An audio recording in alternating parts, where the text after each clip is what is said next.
wazee wa mkoa wa Njombe, ndugu zangu wanahabari, ndugu wafanyakazi wenzangu wa sekta ya umma na sekta binafsi, pamoja na wananchi mliokusanyika hapa, ndugu wasanii pamoja na vikundi vya burudani, mabibi na mabwana, Jamhuri ya Muungano wa Tanzania, kazi na utu, mshikamano, solidarity.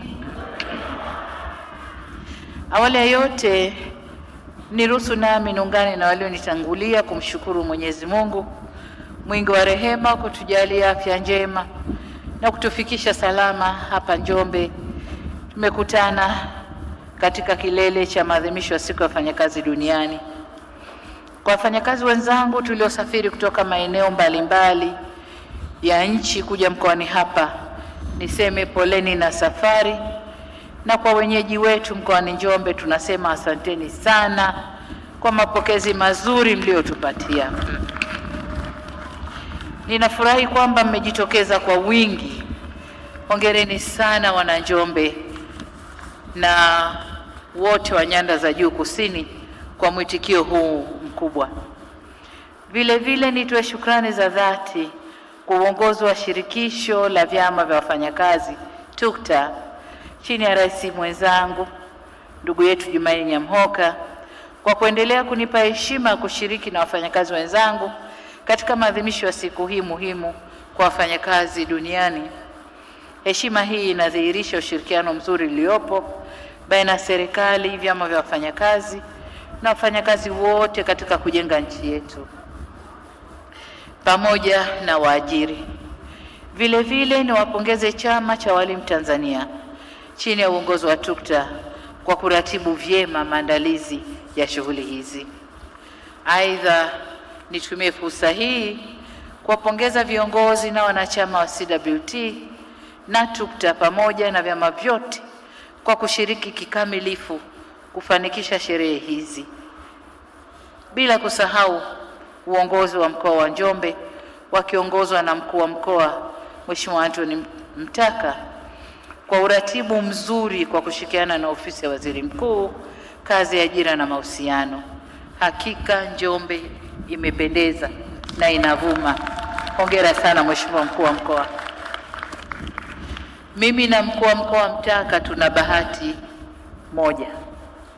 Wakati akiwa mkuu wa mkoa Simiyu, nilikwenda kwenye sherehe za 8/8 na kwa mara ya kwanza akapata uwanja mkubwa wa kufanyia shughuli zake ndani ya mkoa.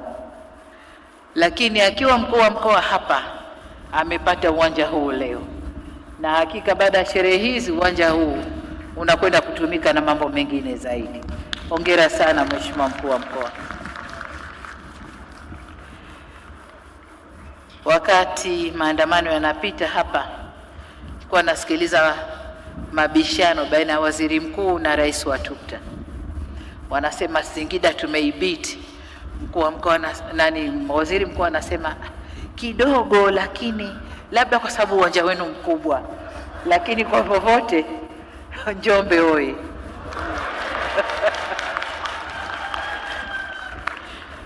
Ndugu zangu, nawapongeza pia wafanyakazi wote mliotunukiwa tuzo leo. Hongereni sana. Na kwa wale ambao hawakupata tuzo mwaka huu, seme kwamba tunatambua thamani ya mchango wenu kwa taifa. Pongezi na shukrani zangu kwenu wanahabari, wananchi, wasanii na vikundi mbalimbali vya burudani kwa ushiriki wenu mkubwa katika maadhimisho haya. Kwa kuwa ninazungumza nanyi kwa mara ya kwanza tangu kufanyika kwa uchaguzi mkuu wa mwaka 2025, nitumie fursa hii kuwashukuru sana wafanyakazi wote wa Tanzania kwa kushiriki kikamilifu katika uchaguzi mkuu na kukipa ushindi mkubwa Chama cha Mapinduzi ambacho kimeniweka mimi kuendelea kuwa kiongozi wa nchi hii. Ninawashukuru pia kwa kuendelea kudumisha amani, utulivu na mshikamano ndani ya nchi yetu. Ndugu viongozi, wafanyakazi na Watanzania wenzangu, nimefarijika kuona mmeamua kushabihisha maadhimisho ya siku hii ya wafanyakazi na dira yetu ya taifa ya maendeleo kwa kauli mbiu inayosema kazi zenye staha ni nguzo imara kwa maendeleo endelevu katika utekelezaji wa dira ya taifa 2050.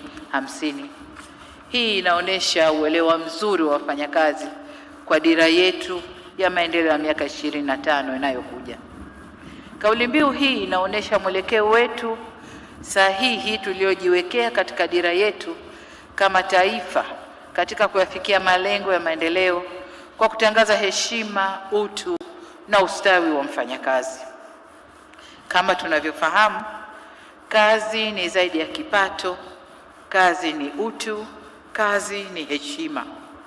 Kazi si msingi wa maisha ya mfanyakazi na familia pekee, bali kazi ni uhai wa taifa kwa ujumla.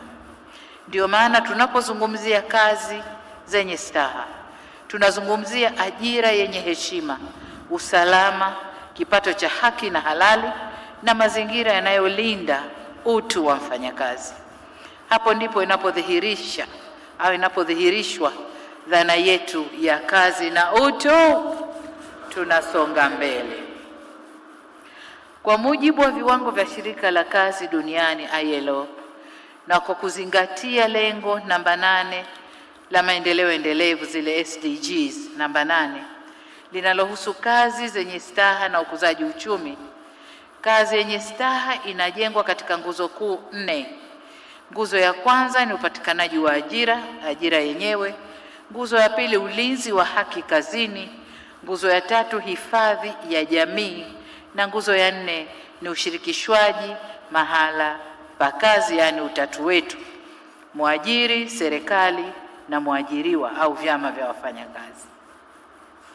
Yameelezwa vizuri na ndugu yangu wa ILO, lakini pia waziri wa kazi naye ameeleza mambo ambayo yanafanyika katika utatu wetu na kuangalia haya mambo 4 ambayo yanaleta kazi yenye staha.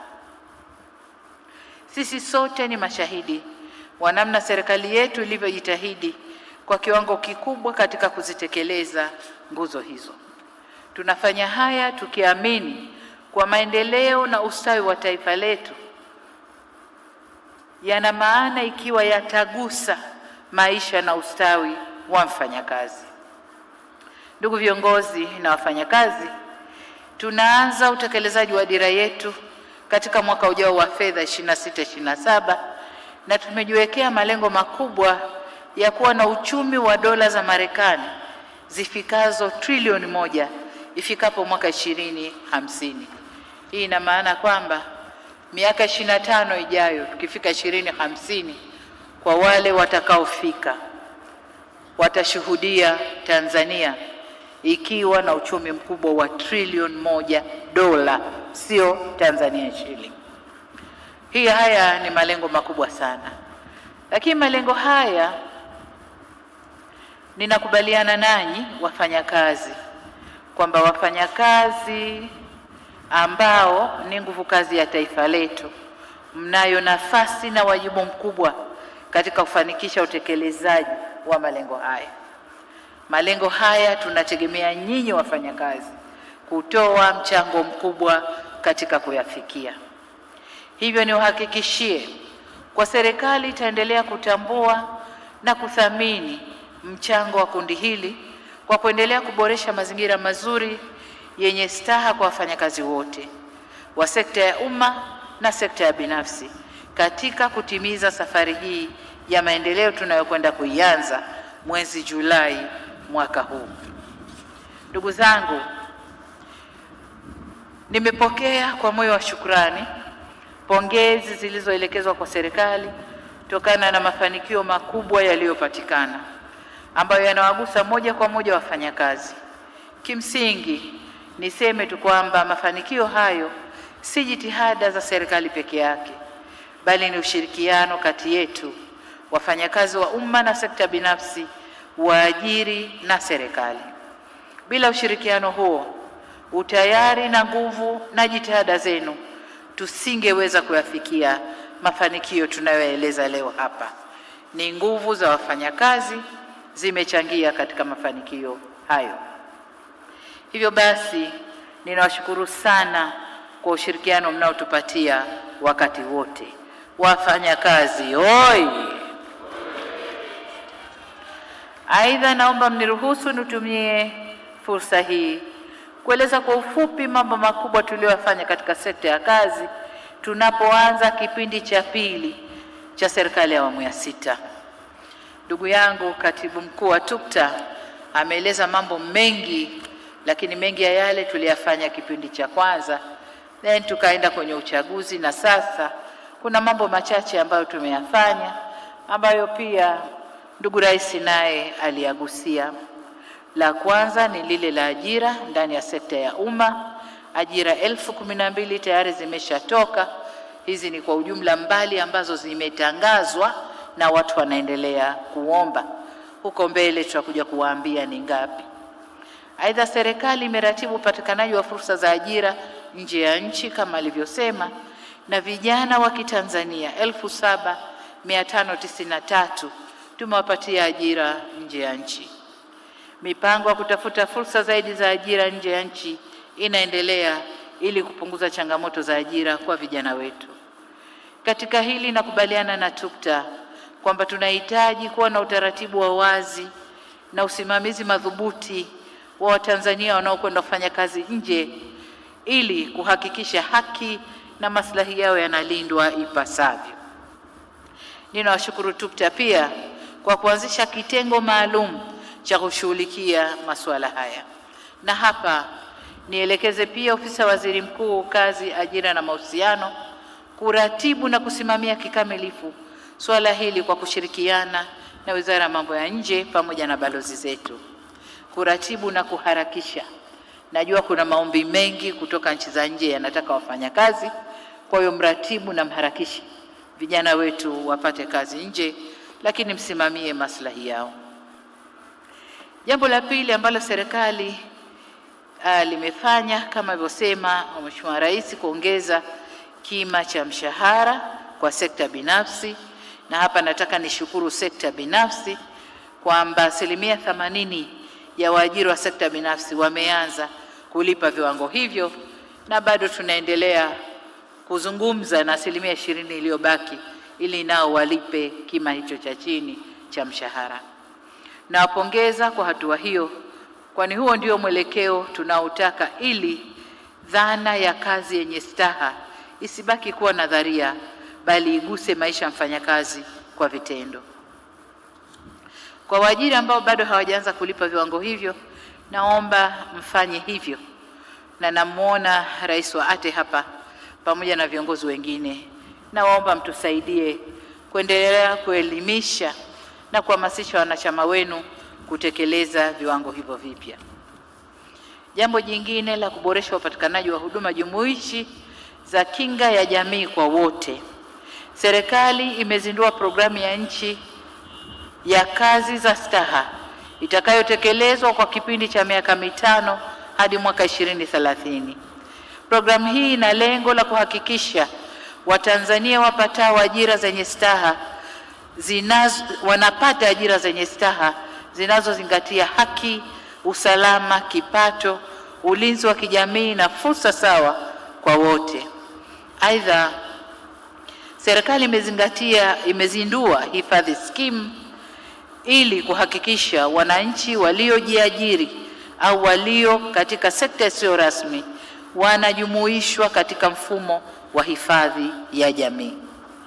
Na hapa niombe mfuko wa hifadhi ya jamii unaoshughulika na sekta binafsi ianze kutoa elimu kwa umma jinsi walivyojitayarisha na kupokea sekta isiyo rasmi ndani ya mfuko huo, lakini hata sekta husika, wizara na waajiri nao waanze kutoa elimu kwa wafanyakazi wao. Jambo jingine lililofanywa na serikali ni kukuza kazi zenye staha au ajira zenye staha kwa kutoa shilingi bilioni 200 kwa vijana ili kudhamini na kupeleka mitaji kwa kampuni changa ili kampuni zile zikue na ziweze kuajiri vijana zaidi au kuanzisha kampuni mpya za vijana zitakazoweza kuleta ajira zenye staha. Ndugu viongozi, wafanyakazi na Watanzania wenzangu, Nimeisikiliza kwa makini risala ya TUCTA. Nimesikia hoja, ushauri na mapendekezo mbalimbali. Niwahakikishie kuwa serikali tumezipokea na tutaendelea kuzifanyia kazi hoja zote kwa kuzingatia maslahi ya wafanyakazi na taifa kwa ujumla. Lakini niwapongeze, katika hotuba ile mmeisemea serikali kisawasawa. Yale mazuri yote yaliyofanywa wafanyakazi yamesemwa kisawasawa, na hili linabainisha kukua kwa ushirikiano, kukua kwa mahusiano, na ndio maana wizara yenu nikaongeza na neno mahusiano, kukua kwa mahusiano baina ya waajiriwa, wafanyakazi na serikali. Na ndio maana sasa lugha hazigongani baina ya serikali na wenzetu wale wawili. Katika mchakato mliobainisha wa kuridhia mikataba ya Shirika la Kazi Duniani, napenda niwajuze kwa serikali inaendelea na taratibu husika kwa kushirikiana na wadau mbalimbali ili mikataba hii itakapokamilika ilete tija na manufaa kwa wafanyakazi na taifa kwa ujumla. Kuhusu ushirikishwaji wa wafanyakazi, tutaendelea kusisitiza majadiliano ya pamoja mahali pa kazi kama msingi wa mahusiano bora kazini na kuimarisha mazingira yatakayowawezesha kushiriki kikamilifu katika maamuzi yanayowahusu, hususan katika sekta binafsi ambako bado kunahitaji nguvu ya ziada. Ndugu zangu, serikali imeanza kulipa na itaendelea kufanya hivyo. Imeanza kulipa malimbikizo ya madeni ya hifadhi ya jamii, posho za likizo na uhamisho, pamoja na malimbikizo ya mishahara. Tumeanza kulipa na tutaendelea kufanya hivyo kulingana na tathmini inavyoendelea. Hatuletewi tu madai tukalipa hapo hapo, lazima tutathmini, na yale yanayothibiti kwamba ni madai halali tumeanza kulipa na tutaendelea kulipa.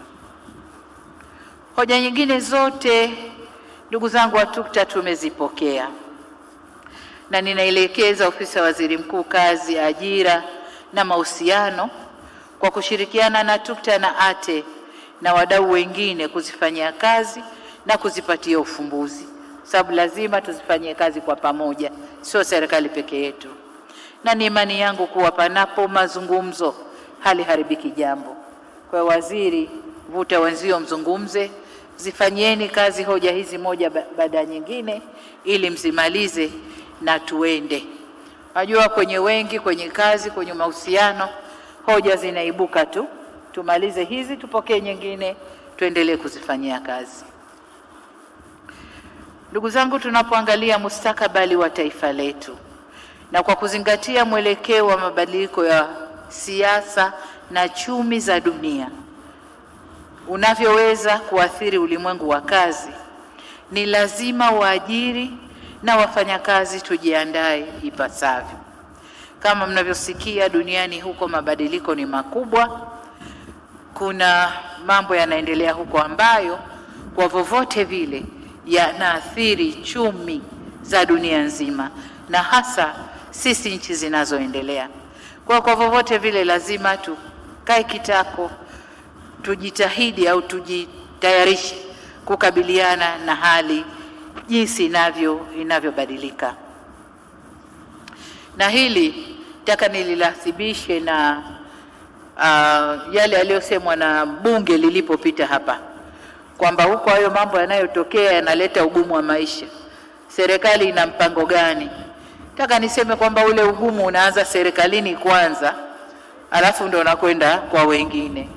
Kwa hiyo kwa ugumu huo serikali tunaendelea kufanya majambo na kuhakikisha kwamba wananchi wetu ndani ya Tanzania watabaki na kiwango hiki cha maisha tulicho nacho, au ikibidi mambo yakiwa mazuri, mambo yawe mazuri zaidi, lakini tunajitahidi tusirudi chini kutoka hapa tulipo.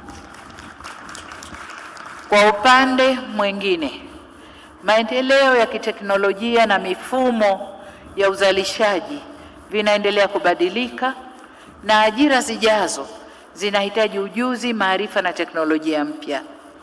Hivyo basi, serikali na sekta binafsi tuna wajibu wa kuwekeza kwa makusudi katika elimu, maarifa na ujuzi kwa nguvu kazi yetu ili iweze kuhimili na kumudu ushindani wa soko la ajira la sasa na la baadaye.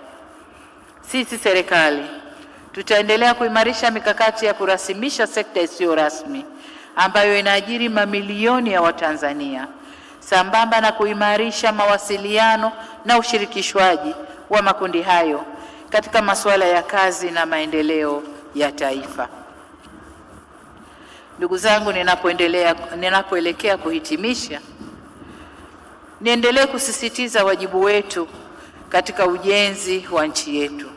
Sote kwa pamoja hatuna budi kushirikiana, kuaminiana na kutanguliza maslahi ya taifa letu.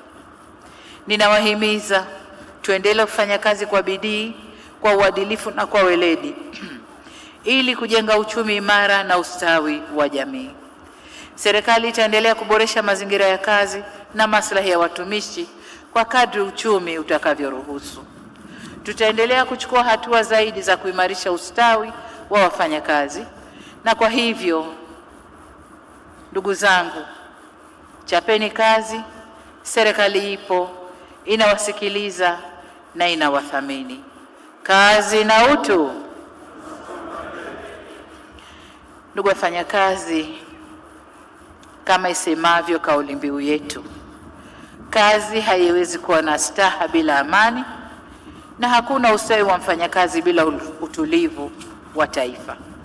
Sasa ni wajibu wetu kuhakikisha kwamba tofauti zetu hazigeuki kwa sababu ya kuhatarisha misingi ya amani, umoja na mshikamano tulioachiwa na waasisi wetu.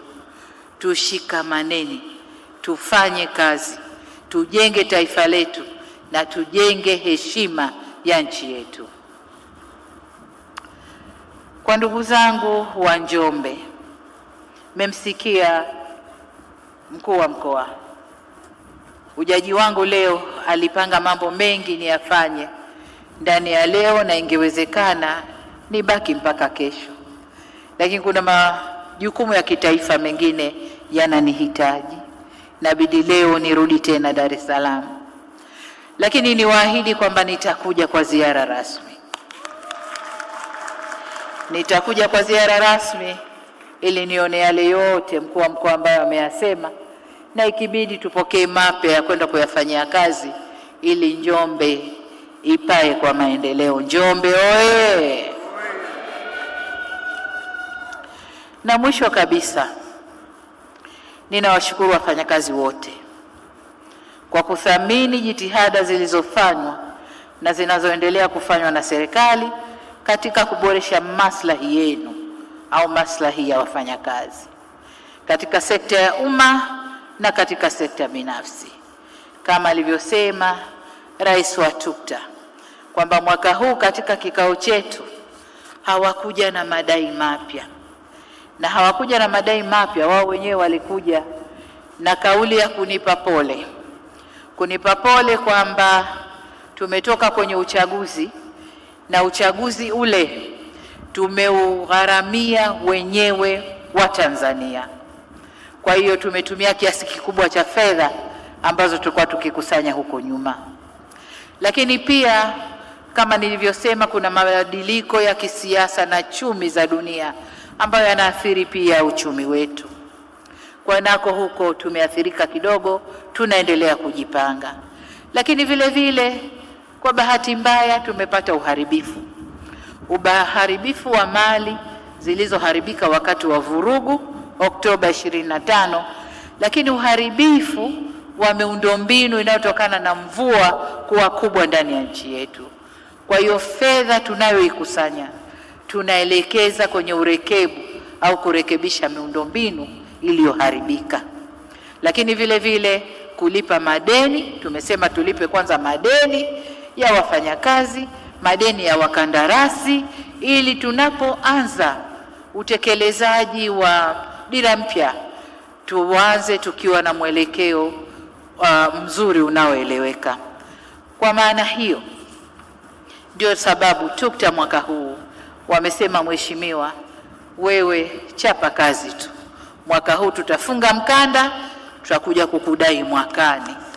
Na mimi nikawaambia mwakani, ikiwa tutachapa kazi na uchumi utakuwa kwa kiwango kinachoridhisha, tutakuja kuangalia na mwakani. TUCTA oye! Wafanya kazi safi! Ndugu zangu, nataka niwahakikishie kwamba pamoja na changamoto zilizopo, kama nilivyosema, kadri uchumi wetu utakavyoendelea kuimarika, basi tutaendelea kuboresha maslahi ya wafanyakazi wetu. Nachowaomba tuendelee tena kuchapa kazi kwa bidii, weledi na uzalendo wa hali ya juu. Kwa kufanya hivyo, tutaendelea kukuza uchumi wa nchi yetu na kugawana vizuri ile keki ya taifa kama matunda na juhudi ya jasho letu. Baada ya kusema hayo, sasa nishukuru sana sana mkuu wa mkoa na wananjombe wote kwa zawadi mlionipa mimi na ujumbe wangu uliofuatana nao. Ukiacha mawaziri wao sio ujumbe wangu, lakini na ujumbe wangu niliofuatana nao. Kwa tunashukuru kwa zawadi, tunashukuru sana. Lakini maziwa haya, ujue, ninapokuwa na baraza la mawaziri pale Ikulu, wanapikiwa chai ya maziwa hawa. Kwa hiyo ng'ombe hawa wanakwenda kuchangia huko kwenye kuwapikia mawaziri chai ya maziwa. Nawashukuru sana wananjombe. Na baada ya kusema hayo, sasa niwatakie wafanyakazi wote nchini heri ya maadhimisho ya Mei Mosi au sikukuu ya wafanyakazi. Lakini Mungu atutie nguvu ili tuweze kufanya kazi zaidi kwa manufaa na mustakabali mwema wa taifa letu. Tanzania oye! Tumuombe Mwenyezi Mungu aibariki nchi yetu Tanzania, lakini Mungu alibariki shirikisho letu la vyama vya wafanyakazi, atubariki serikali na waajiri wote wa sekta binafsi. Na asanteni sana kwa kunisikiliza. Asanteni sana. Naomba tuinuke kwa heshima ya Mheshimiwa Rais. Mshikamano! Mshikamano! Konde Boy Harmonize, karibu.